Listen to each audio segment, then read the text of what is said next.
E ontem o que acontece? A gente fez um evento muito legal e tá todo mundo pedindo pra eu falar disso. O discurso.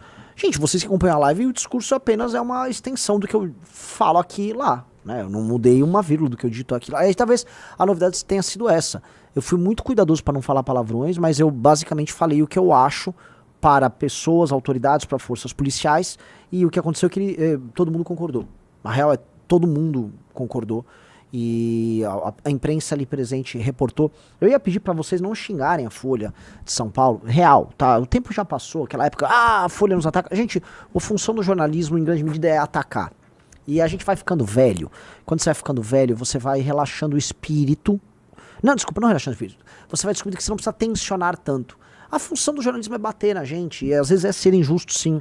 E a gente já entendeu isso, então meio que o jogo segue. Querendo ou não, a cobertura da Folha, hoje eu não boto ela no mesmo nível de qualidade da cobertura do Estadão, tá? A cobertura do Estadão é superior hoje da Folha, a cobertura política do Estadão é a melhor cobertura política do Brasil.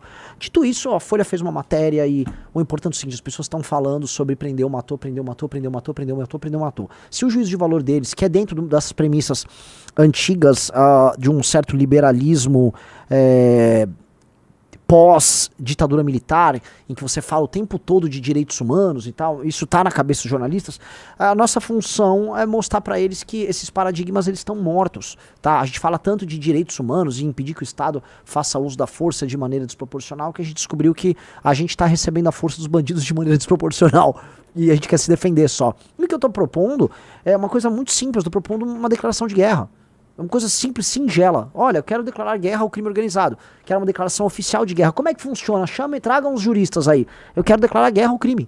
Como é que funciona isso? Eu acho que o crime é uma força política invasora no território nacional e quero fazer uso das forças armadas, todas as possíveis, para que a gente invada as áreas ocupadas por eles e a gente prenda e mata. Ou prenda ou mata, depende do caso, né? Prenda e mata significa que teria que ter pena de morte, né? Julgamento marcial até porque é um cenário de guerra. E prenda ou mata, né, no sentido de que o cara pode ser só preso. E tudo bem, só preso. Outros vão ser mortos em combate. E o que eu tô falando é de uma naturalidade muito grande, porque é isso que se faz quando você tá enfrentando um inimigo que ocupa o seu território, né? E eu tô começando a ver pela primeira vez, e a gente já viu até o Xandão falar isso, a ocupação territorial. A gente tá vendo o termo ocupação territorial surgir no debate sobre isso. E isso não era natural. Antigamente, quando falava-se em criminalidade, falava-se já em facção nos anos 90, né? Porque o Comando Vermelho já era muito famoso já nos anos 90. Mas falavam dessas coisas dentro de determinadas premissas ali, né? Que eram as premissas pós-Constituição de 88, pós-ditadura militar. Você tinha assim, a polícia teve o famoso esquadrão de morte nos anos 80, nos anos 70, que matava gente, matava isso, matava aquilo, sabe? Beleza, então violações de direitos humanos, os porões da ditadura, o DOPS. Então isso ficou marcando muito a cabeça da galera. Só que São Paulo, especialmente São Paulo, passou por uma onda de criminalidade bizarra nos anos 90. E essa onda de criminalidade teve depois um momento que pode parecer estranho, que foi um momento central, que foi não a criminalidade nas ruas, mas a criminalidade na cadeia, que foi a chacina lá no Carandiru. Matou um monte de vagabundo no Carandiru. Vieram filme. E aí, como resposta aos maus tratos aos presos no Carandiru, surge o primeiro comando da capital, o PCC, que aí cria uma força política dentro das cadeias, tá? E ali você teve a polícia aumentando a atuação, os governos do PSDB tentando aumentar a atuação da polícia no estado de São Paulo, o PSC criando o monopólio do crime em São Paulo, né? E aí você teve, na verdade, o PCC usando o monopólio deles em São Paulo para ter lucro fora do normal e aí fazer a invasão dos outros estados no Brasil. E aí o PCC levou disputas territoriais contra territórios do PCC do Comando Vermelho no Rio de Janeiro. E em outros territórios, o Comando Vermelho também fez expansão territorial ao longo do Brasil. E o governo brasileiro não se preparou para enfrentar. E o que nós tivemos nos anos 90 foi como resposta a isso a ideia de campanhas por paz, né? Vamos pedir paz, paz nas ruas, nós só quero viver em paz, que eu citei ali, que é a campanha do Sou da Paz. Conheço o cara que fundou o Sou da Paz, estudou, não comigo, né? Estudou antes que mim, é meu veterano, Denis Misny, foi presidente do Sou da Paz, depois foi trabalhar na Fundação Lehman.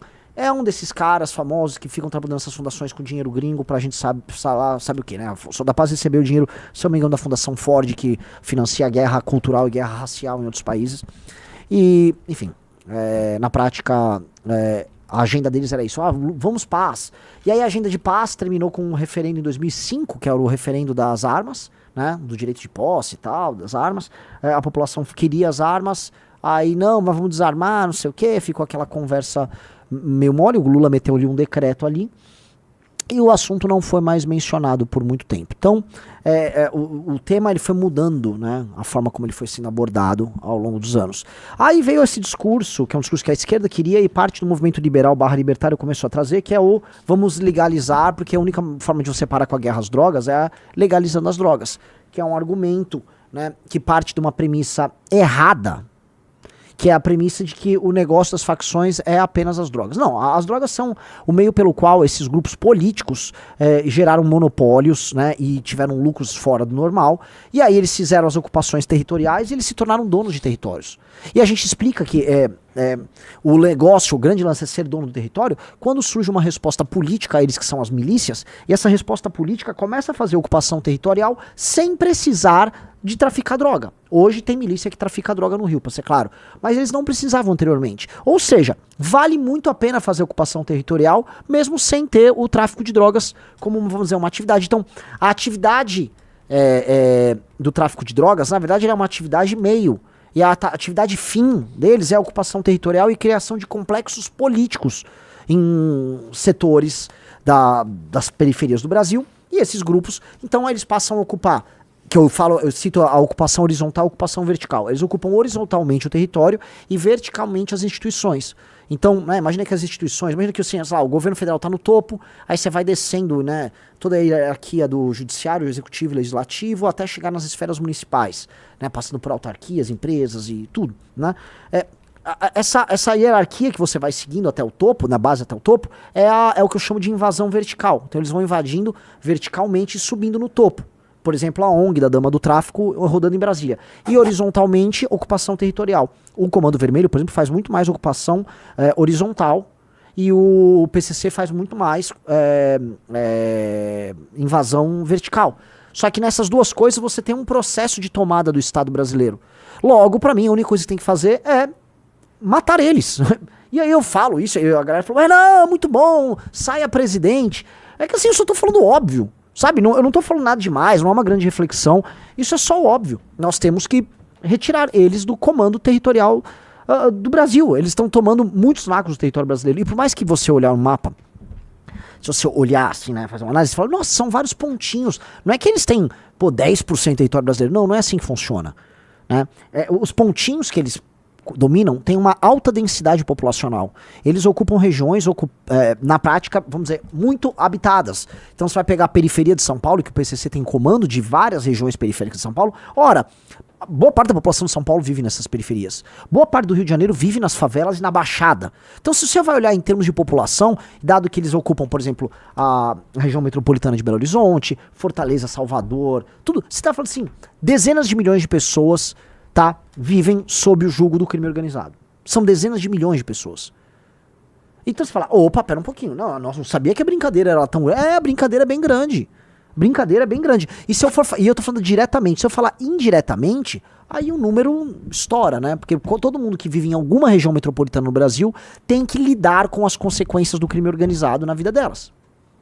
Certo? Então, gente, isso está afetando os negócios, isso afeta o PIB do Brasil, isso afeta tudo, né? O Orlando Lima, eu acho que ele está escrevendo sobre isso, não sei se ele já chegou a soltar um relatório, alguém podia falar com o Orlando, que tem estudos que falam sobre o impacto do crime na economia. O impacto do crime na economia é uma coisa colossal. E o Brasil, que é um lugar que o crime é muito forte, o impacto dele é gigantesco. Uma das coisas que impedem o Brasil de ser um país grande, sério, é o crime. Então, gente, é função do Poder Executivo, né, maiormente do Presidente da República, declarar guerra ao crime e, já que é o comandante em chefe das Forças Armadas, pegar e tomar o território que é brasileiro de direito.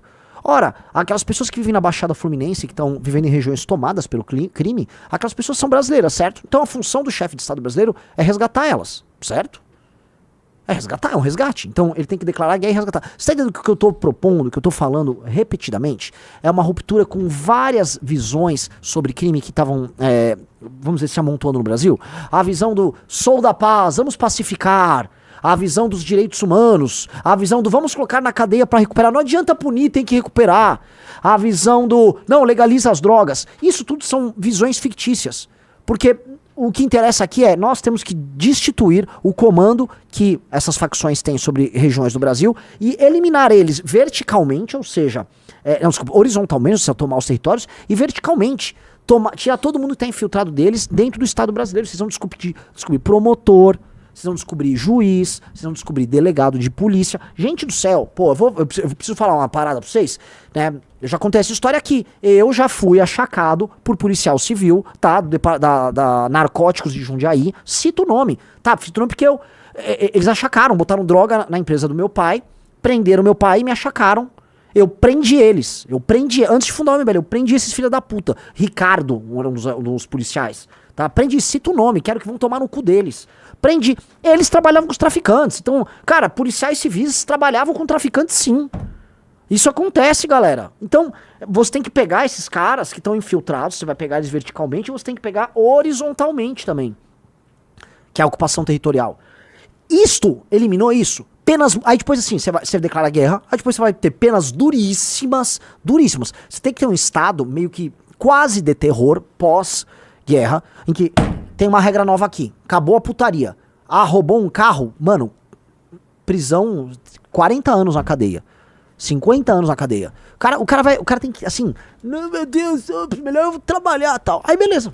Aí você começa a inserção daquelas regiões, igual o que fizeram, sabe, assim, se a gente muda a mentalidade, a gente entende assim, a Alemanha Oriental ficou sob comando comunista por muito tempo, caiu o muro de Berlim, o que a Alemanha Ocidental fez? Recuperação econômica da Alemanha Oriental e integração da Alemanha Oriental ao território da Alemanha Ocidental, uma ocidentalização da Alemanha Oriental. É o que a gente vai precisar fazer. Eu recuperei a Baixada Fluminense inteira. Tá, como é que eu coloco essas pessoas inseridas dentro do Estado brasileiro de verdade e eu permita que elas se insiram economicamente e passam a viver e a gente jogue essas pessoas pro mundo real e elas sejam tratadas como gente e não como reféns? Puta, isso é um trabalho civilizacional. Vamos urbanizar essas favelas todas? Vamos urbanizar, vamos botar um sistema educacional com muita autoridade, muita autoridade, tá? Eu acredito em escolas com presença de polícia e das Forças Armadas, sim. Eu acredito numa ruptura com o modelo educacional também. Vamos fazer isso? Vamos recuperar essa molecada? Vamos. Pô, legal, vamos fazer. E quanto isso, esse presidente tem que também derrubar todos os privilégios da elite do funcionalismo, resolver o orçamento brasileiro para dar um choque de produtividade, para que aumente os investimentos, por exemplo, em infraestrutura, estradas, energia e tal, e aí o Brasil comece a crescer economicamente. Eu acho que se você mexe esses pauzinhos específicos, tá? Esses pauzinhos, o Brasil que tá numa rota de ser um país bosta, um país, tipo um país merda da América Central, um país merda da África, o Brasil entra numa rota de ser um dos grandes países do século XXI.